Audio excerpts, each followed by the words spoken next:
अस्सलाम वालेकुम दोस्तों, आऊँ आहियां शहज़ाद उमरानी। नाज़रीन, तव्हांखे अॼु हिकिड़ो अहिड़ो किस्सो थो ॿुधायां जेको हिकिड़ो पुराणो मिसाल बि आहे ऐं हिकिड़ो वॾो फ़ैसिलो बि आहे। तव्हां पंहिंजे राय खां मूंखे ज़रूरु आगाह कंदा।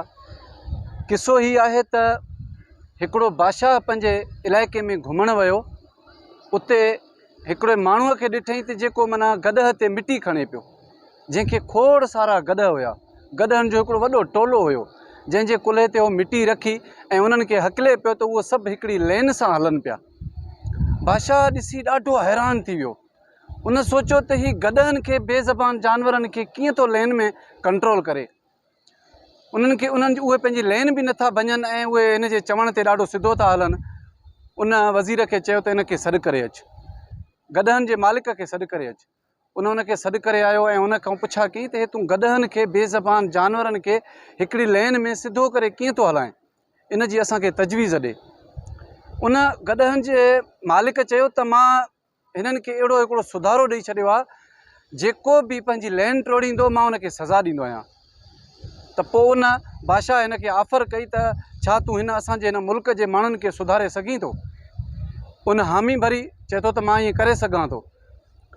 बादशाह पंहिंजी लिखत करे उन गॾहनि जे मालिक खे उहो बादशाही पंहिंजी हवाले करे छॾी कुझु टाइम लाइ।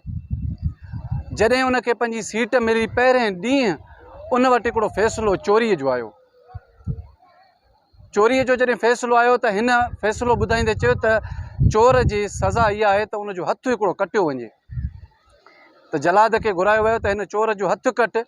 त जलाद वज़ीर ॾे ॾिसी ऐं आस्ते अची बादशाह जे उन कन में चई त साईं, हीअ वज़ीर जो ख़ासि माण्हू आहे, हिनखे कीअं था सज़ा ॾियो। वरी बि हिन हुकुम कयो त जल्दी कर, हिन जी बांह कट, हीउ चोर आहे। आख़िर हुन जलाद वरी वज़ीर ॾे ॾिठो। वज़ीर बि अची बादशाह जे कन में चयो, साईं पंहिंजो माण्हू आहे, असां हिन खां इलाही कमु वठंदा आहियूं, हिनखे सज़ा न ॾियो। त फ़ौरन उन बादशाह फ़तवा कई त जेको सिफ़ारिशी आहे उनजी ज़बान कटियो, चोर जी बांह कटियो।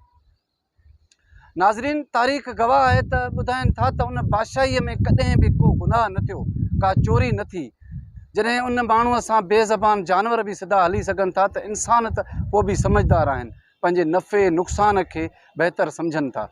असांखे बि हिन मुल्क में अहिड़ो कानून खपे, अहिड़ा बादशाह खपनि। अगरि मुंहिंजी ॻाल्हि तव्हांखे पसंदि अचे त पंहिंजे राय खां ज़रूरु आगाह कजो। कैमरामैन अली सां गॾु पंहिंजे होस्ट शहज़ाद उमरानी खे ॾींदा इजाज़त। अल्लाह निगहबान।